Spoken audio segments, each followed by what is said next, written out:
Hey AfterBuzzers, you're tuned into the SNL AfterBuzz After Show. We're going to talk about Kit Harrington and Sara Bareilles. Stay tuned. You're tuned in to AfterBuzz TV, the ESPN of TV talk. Now, let the buzz begin.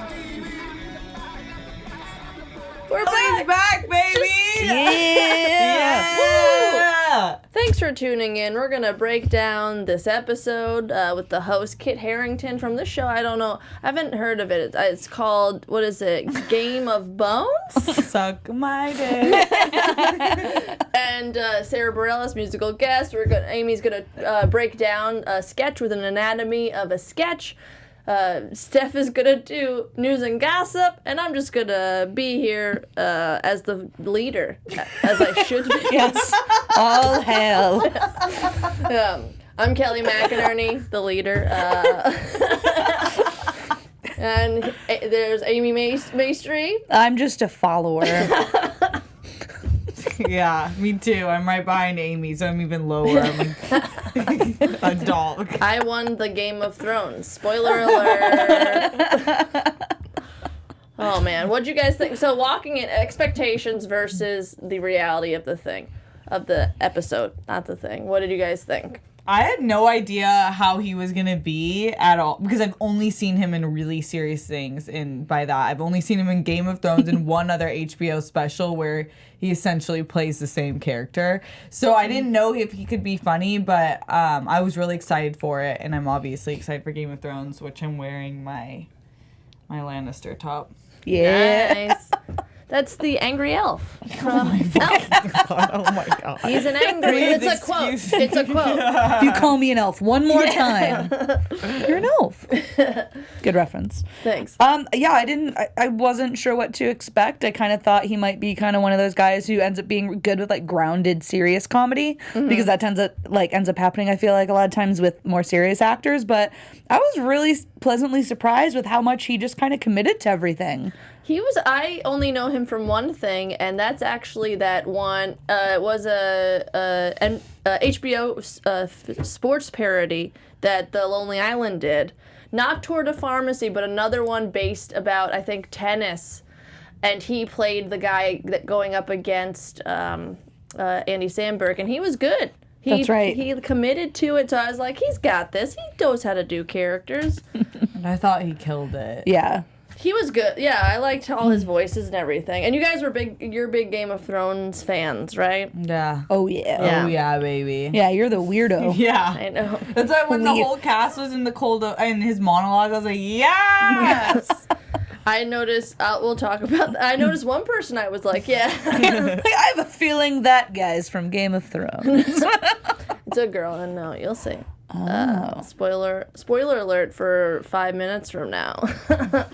But yeah, let's just get into it. The cold open. Biden's here. Jason Sudeikis comes back onto the show, being James Biden, getting all touchy-feely because he's been in the news, being all touchy, as we find out in Update, who just played the video.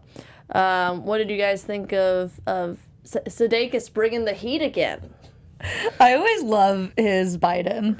It's just so fun to me. Like, I've always enjoyed that, so I was happy to see him come back. I would have liked something more with this, because I feel like they went with the really easy route with it. It was so funny in its execution, and I think I was just so excited to see Jason come back and do this that I ended up liking it. But I don't know, I almost would have liked to see something about, like, the timeline of, like, how he's, like, always done this, and like the difference of him doing it, you know, back in like the 80s and the difference of doing it now, or like something different. But I still thought it was funny. It still made me laugh. Yeah, I've been really annoyed about this, like Biden in the news, who I do love, and I think he's a good person, but seeing like Alyssa Milano and all these people come to his defense, I'm like, he's a grown man, and I don't think he'd come to your defense. Like, no one stands up for women, so why do we have to defend him if he's really has good intention? So I think they went the easy route. I would have liked to see it a little bit more developed, and maybe see like a more evolved ending where it could still be funny, like comparing his kind of misogyny to Trump's misogyny, and so you could see the different levels. Like, it's not like you're the devil, you're not grabbing people by the pussy, but you're still annoying, like, you're messed up. It is true to see, like, how many people will, like, just because you support his ideals and stuff, even he's a creep sometimes, and you're like, no, he's not a creep, he's a good guy. Yeah, no one said that. Yeah, it's one of those hard ones where I feel like this was probably, again, it was the easiest way for them to go, because I agree with you, Steph, that it would have been fun to see kind of like the difference, like showing the difference between a like Joe Biden, you know, shoulder grab and welcome and grabbing someone by the pussy. Yeah. Slightly different. So I think that would have been fun, but also it's hard to convey the right way, so I feel like they kind of went the safe, easy route on this one. I agree, yeah. I wonder if Trump watched this and likes SNL again because they didn't make fun of him in a cold open for once. And I feel like that's why they did it. A lot of it was like a refresher. Yeah, we crap on the right. We got to do it. But like it was just I agree with you guys. It was very just one noted, and then at the end, Leslie was just like, "Oh, this is how I'm assuming black women think of him because they're like, oh, he's Obama's granddaddy." Like, I don't know. I don't. Also, was that like that's kind of offensive? Kind of. I don't know. I didn't get it. Yeah, let's stand up for the old white guys. Yeah. They're having a rough time of it. But I mean, he's got a lot of energy, Sudeikis, so that's great. He's underused. I love Jason Sudeikis. Yeah. Anything him and Kate saved it, but it wasn't great. Yeah. I'm glad. I'd be interested to see, too. I wonder, depending on who is the nominee, if he would come back and do like an Alec Baldwin type of gig to do Biden. That would be great. Because he's so good at it. But also, too, at this point, they're going to have guests coming in for every candidate. What is the Democratic? I think we're up to like 18 now. Yeah. So, I mean, my gosh, when primaries and stuff come around, depending on how big that field is, they might have to hire some more people. Yeah, we'll find out. Did you see his shirt at the end? It said like Kristen and Jason and Andy and Bill. Is one of those and shirts. Oh my! And it's I didn't see it. It's kind of like it was cool, but also like we get it. You miss being on SNL, and that was your crew. But he's great. I don't know. I want him back more. Yeah, I love him. We'll probably see him more because of Biden in the news. We'll find out. The monologue with Kit Harrington, a lot of cameos. I just want to get mine out of the way, and then we could talk about all the Game of Thrones. I really like Sam J. She's the writer on SNL. She used to live in LA and be a stand-up comic. She's the one with the Harry Potter reference. That part I loved. Oh, in the monologue? Yeah. That was hilarious. Yeah. What did I say? Did I say So monologue? that was her. She's the writer, and that was her playing that like. Is it weird that Dumbledore and Grindelwald got it on? Yeah. Oh my god, yeah, she was dope. I love that. She has like a Comedy Central half hour, I think, too. I knew she looked familiar. Yeah. But I also like the wife too, because she's not a nerd. She's like, what? I'm not a nerd or something. Yeah, I'm not a nerd. Oh yeah. I don't care about dating. I'm not a nerd. I'm not a nerd. What did you guys think of all the Game of Thrones cameos? And go into it. Go crazy. Kelly's just like, bring back the Harry Potter thing. This is garbage. I was like, I get that. I'm with you. Emilia Clarke's smile when she got applause was like my favorite. That she was so happy to be there. So cute. I love it. That was adorable. I think this was better than most Q&A monologues.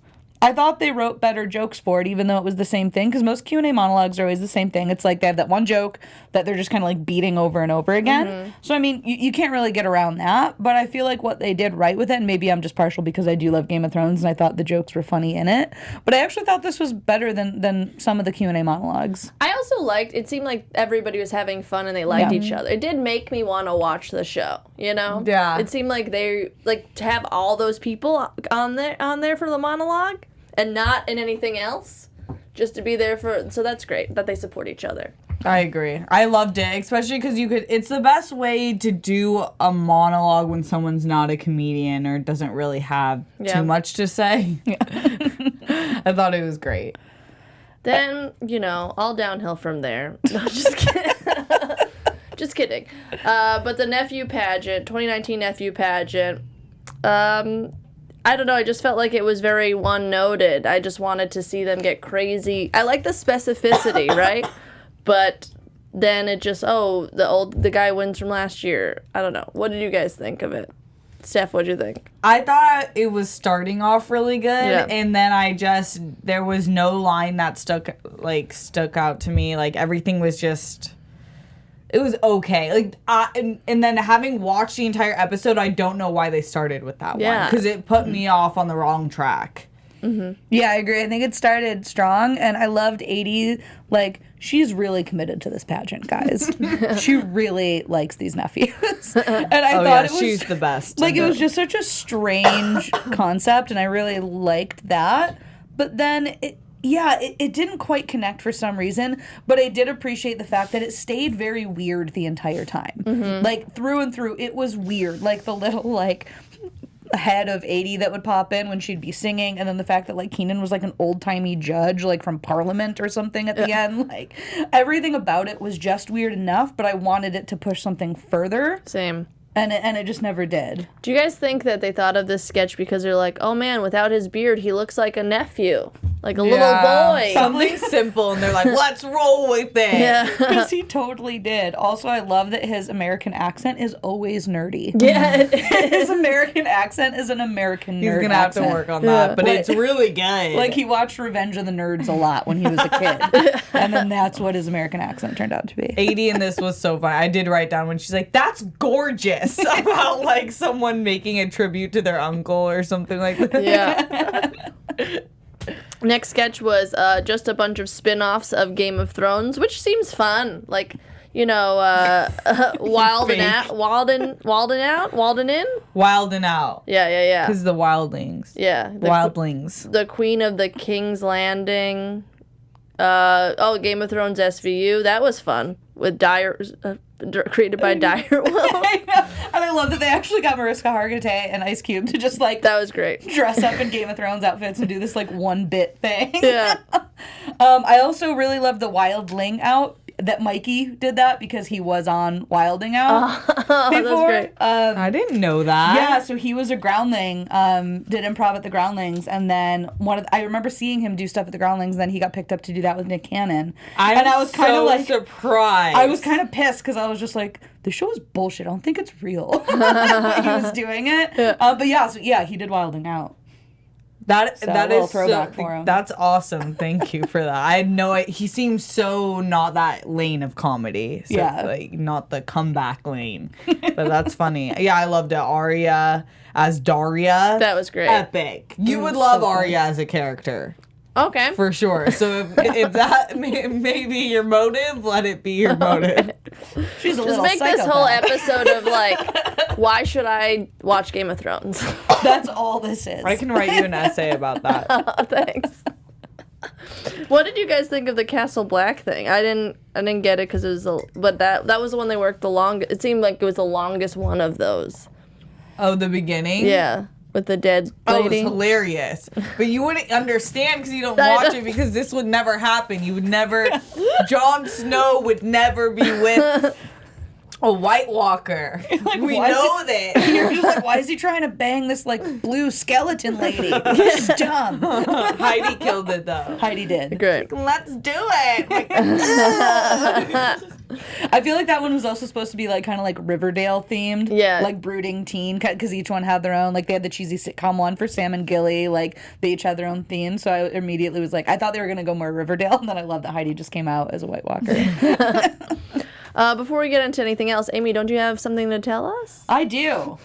Kelly, you should watch Game of Thrones. I will. First and foremost. Maybe one day. So also, I guess I'll mention this, that before we jump into our next topic, I do want to say thank you to all of our fans out there, all of our viewers, all of our listeners, for helping to make us the ESPN of TV talk. But for us to continue to grow, we do need your help in making sure that Kelly starts watching Game of Thrones, and also that you subscribe to us on YouTube, comment, chat us, let us know what you think about the episode, chat us during the episode in our live chat afterwards. If you want to see anything next week or anything you're thinking about with the show, definitely talk about that, and rate us on iTunes. We love getting those 5 stars. I know I'm doing 10 right now technically, but just look at this hand and then look at this hand afterwards.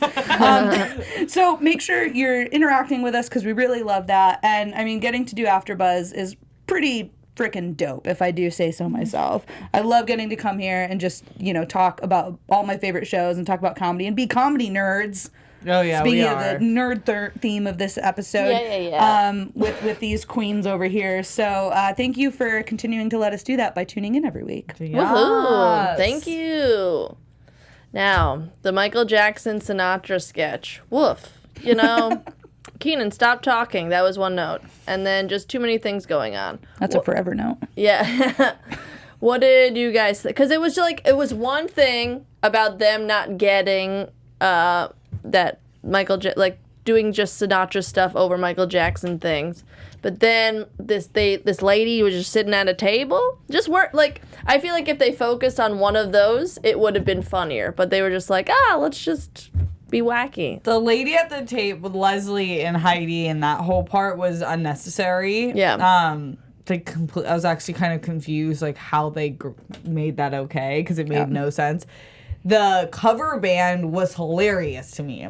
I thought Kit killed this one. He actually seemed like a Michael Jackson cover band, but then it's a really unique idea to think about all the Michael Jackson and the Jackson 5 cover bands out there that literally won't get hired anymore. So to make it a play on it of the Beach Boys or Frank Sinatra. See, I don't know. Frank Sinatra is hilarious to me. Clearly, I was more focused on MJ. Yeah. Well, that's why I did love that they went with Frank Sinatra of all people. I think that was a really smart choice for it. But yeah, I didn't understand. I really just wanted more of the escalation of that game instead of, I don't know why at the top and the button at the end they used so much of the Leslie being a weird stranger game, because do one or the other. And actually when we get into Anatomy of a Sketch later, I'll mention why I really don't like this and why they did it right in one of the other sketches for a lead-in. But yeah, I just felt like it was wasted time, and for Kit to have such a great showcase for him doing the MJ thing, I think they just kind of wasted time with that. Yeah. Especially because he committed hard, Yeah. He did. Them moves. Yeah. Earth War 3. Wait, but I do want to say that it makes me think that he had his makeup for Michael Jackson the entire time, and that's why he looked so ghostly throughout every sketch. Oh, maybe. I feel like they're just fair. let's leave it. It's too much time. It's just called being British. Not seeing the sun. Bree in the booth. Bree, dropping wisdom. Earth War 3. What's the deal with these? Does he like me? Is he mad? I don't know. It was just, they were trying to heighten it, but it was still the same joke. So I tuned out. What did you guys think? I feel like something like this is always better used as a runner. Yeah. Throughout the episode, I actually would have liked if this was used as that, because either way, it's going to be filmed. So I actually would have liked to see it come back a couple times instead of just 4 minutes of what's up with Damien. Mm-hmm. I still thought it was a really funny game, but yeah, I think it could have been. I would have liked to see it as runner. I think it would have been executed better that way. But the performance is really funny in it too, and I like to get to see Ego in this too. Yeah, me too. Yeah. I liked it. It wasn't perfectly done, but it was a funny idea, because if you actually thought about that happening while you're playing a game, you'd be so pissed. What the hell? I did like how they acted video game people. It was, Kit was Oh, really the good hitting at all of part. them. Yeah. Hey. That was great. We'll get into Sara Bareilles at the end, because let's just go through the sketches. Weekend update. I liked the avocados in 3 weeks. He must really hate white women. I was watching it while eating an avocado and was like, whoa. I had avocado toast that morning. If they did that to us, I would be so lost.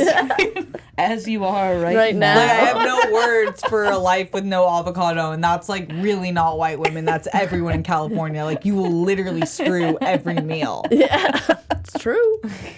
Do you guys have any other funny jokes before we get into the guests? Any fave jokes? It was kind of like just reading the headlines, making them funny this time. I know that's what Update is, but it just seemed like one line. Like, I don't know, they were whatever. I think it was refreshing that they did pull a couple of political jokes up top like they always do, but then they had a really fair amount of just like headlines, like you said, like kind of more old school Update where every joke didn't have to be about Trump. But the one Trump joke that I did like is the independent Republicans of New York saying that Biden shouldn't run, aka irony. Yeah. But I did like the mix of like, kind of veering away from really heavy leaning into the politic jokes. Terry Fink, film critic. He's a new guy, right? Macro dosing. We get it. You guys have anything to say? I just want to... No. Barkley, I hate him. He's so dumb. Keaton. I don't remember one line from Whatever his name is. I did like Lake people. They're almost worse than river people. That was a good line. That's fun. But other than that, screw it. Let's get into a fun thing. Let's get into Amy. You want to talk about your anatomy of a sketch? I do. Feel very my special favorite right part. So when we were talking before about the lead-in with Leslie, I love you're like a schoolgirl. I'm gonna call on you at the end of this. Please. This sketch did a great job of that quick joke up top that really doesn't have to have anything to do with the sketch, but it's usually just something cheesy and fun instead of making half of the sketch about it where they're all sitting there and you establish it's a bachelorette party and then she just has the quick joke of thanks for my high school friends coming and thanks for my real friends, and 80's just like, what? So, it's not the funniest thing you've ever seen. It has nothing to do with the sketch, but it's a funny, quick lead-in where you get to know what's happening, you understand the world that you're in, and there's just something funny. They're like, oh, that's great. And then you realize what the game is very quickly after that of Kit coming in and being like, oh, great, this is awesome. He is the husband-to-be, and he's also going to be the stripper. Wait, no, he's not a stripper. He's a burlesque dancer. Also, he brought his teacher, who's French and smokes 2 cigarettes at a time, and is also a prostitute and ghost, I believe. Yeah. So... Because it's all the same in France. It's all the same in France. So I think this sketch did a great job of bringing the irony of a sketch, which is the beauty of a premise sketch, while also letting Kate do a really fun character and letting Kit really dive into a character with a lot of physical comedy. And I mean, like for him to be in his heels, which were just short heels for posture, and that outfit, he was so comfortable. Yeah. He was so good. And he was just, like, at home in it. And I was so happy to see that he just kind of threw himself into everything, but especially this one. The beats in it were all really good. There were a lot of really funny specifics between him and Kate. And then, of course, the nice button at the end of Melissa the whole time being the one egging it on. Yeah. And then she's his sister. That was the best. Like, that was the best. So funny. What a great, like, way to just make a blank, like, a dumb thing just like, oh, that's hilarious. Like, exactly. Yeah. There's this running joke throughout the whole time that you're just like, okay, Melissa, we get it. He's hot. And then there it is. There's the button we wanted. Yeah. So I thought from top to bottom, thank you, Brie. It was great. The only thing, freaking Leslie at the end, they didn't need that last line. They didn't need her to reiterate, you're his sister? Yeah. Thanks, Leslie. I don't think we needed that line. I would have liked it to black out, but other than that, I thought it was a really, really strong sketch. Yeah, I agree. I think that was my favorite sketch of the night. Also, like, wow, I'm finally, he is pretty hot. Like, what a man, what a man. What a mighty good man. Seriously, though, if you can be that sexy in a corset. Get inside me. Oh, can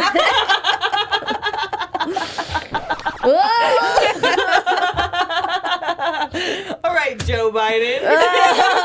Oh, that's a callback. Hey, we're learning. Let's get into real quick. Let's talk about the Dungeon and Dragons sketch because that also includes news and gossip. And Steph, you want to talk about that? Definitely. So the Dungeons and Dragons sketch was top 2 with the Bachelorette sketch for me. I thought it was really funny, but a lot of people who play Dungeons and Dragons had massive issues with the sketch. There was a hashtag going around like, this is what a real Dungeons and Dragon player looks like, basically like that. And they were posting selfies of what they look like with like parts of the board or the dice that they use. And I just thought this was hilarious. Like, seeing that SNL D&D skit was painful. Let's post some fire. That was started by Nick Terhorst at TCAF. Okay, I don't know what to say to you. Like I was telling them before, don't make this like a race issue. Like this is a joke. Like, and it was hilarious to me. I'm curious what your guys' thoughts are on that. People have a lot of time on their hands, and it makes sense because they probably don't work and just live in their parents' basement playing Dungeons and Dragons. That's what I get from it. Well, then also now going on social media and getting mad at people making fun of Dungeons and Dragons. So that's been added to their to-do list. Okay. So 4 things. It's tough. Yeah. I think, like to your point, it's like people get offended about enough comedy that like people could actually find a way to get offended about. Like, this is something that's racial or something that's homophobic or like because you like a nerdy game. And they were still employed. Yeah. They were website designers, and they were all friends. Like, nothing was offensive other And than they the way won. they talk. Yeah. They didn't get fired. Yeah. Yeah. Good job, It was guys. hilarious. They're like, Azah! Duplication spell. That part killed me. Yeah. I thought it was hilarious. It's pretty good. Definitely a Beck and Kyle sketch. Yeah. It was very Yeah. quick in my opinion, but I don't know. I also was... It was fine. It was fun. Cool. I'm going to post this link, you guys, because I keep looking through these photos. And I wanna like, see what I'm they a look nerd, like. So let me preface it like that. But these are all nerds, too. Like, all of them. Let's talk about Sara Bareilles and then the day in the life of Theresa May, since she also sang in that too. She was great, you know. I don't have a huge opinion of her, but Pointless. yeah, but the day in life of Theresa May, cool. I don't know. I feel like this would have worked. I don't think America's that well familiar. I'm glad at the end they're like, she's a terrible prime minister. Like the news clips, did you hear that? And I was like, the reason you put that is so people know she's a prime minister. But I thought Kate was great, and dancing with hot Churchill, the Union Jack ballet thing.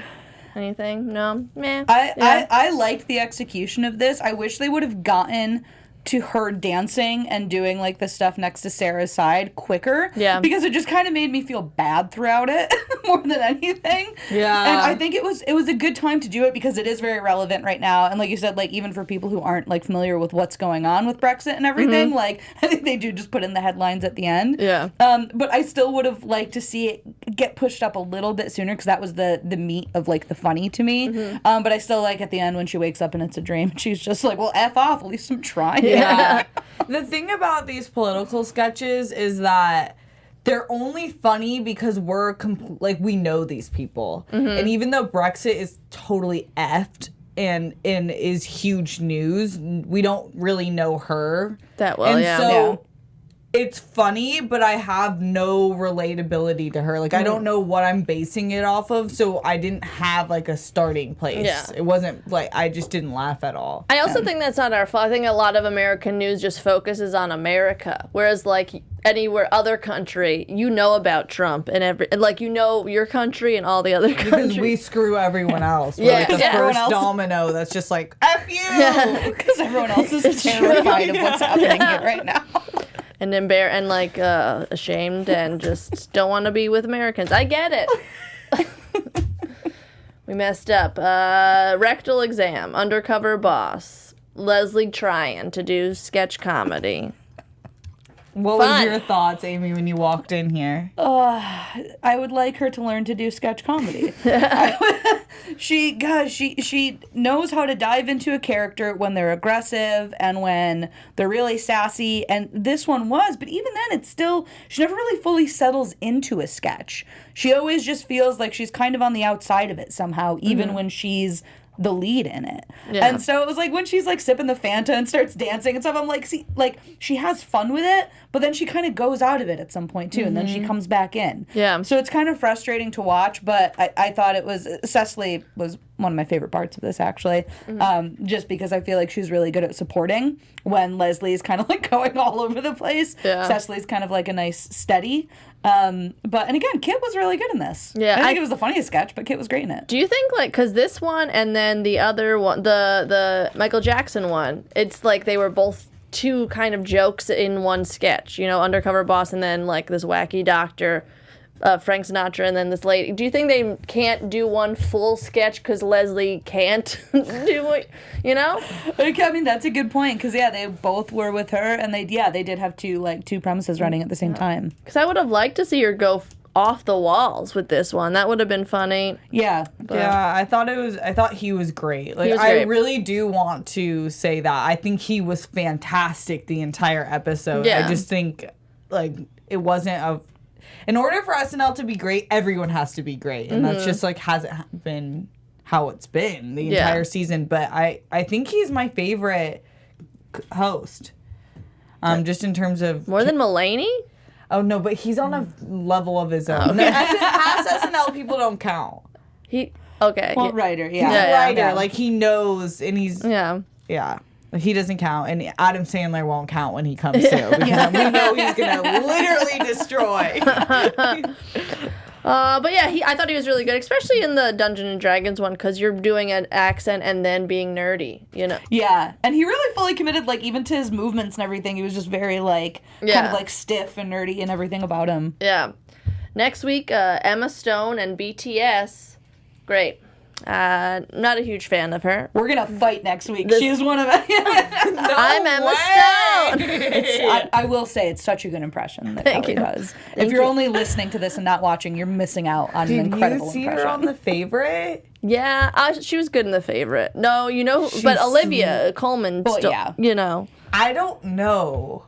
Okay, we have to We'll wrap. fight. We'll fight after. Debate next week. Until next time, though, where can we find you guys on the internets? You can find me on the internets at Amy Maestri. And me at Steph Sabraw. And I'm Kelly McInerney. You can find me on Twitter and Instagram at HollyWeirdo.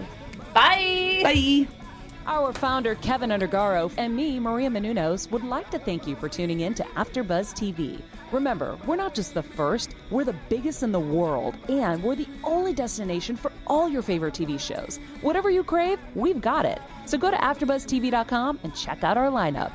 Buzz you later. The views expressed herein are those of the hosts only and do not necessarily reflect the views of AfterBuzz TV or its owners or principals.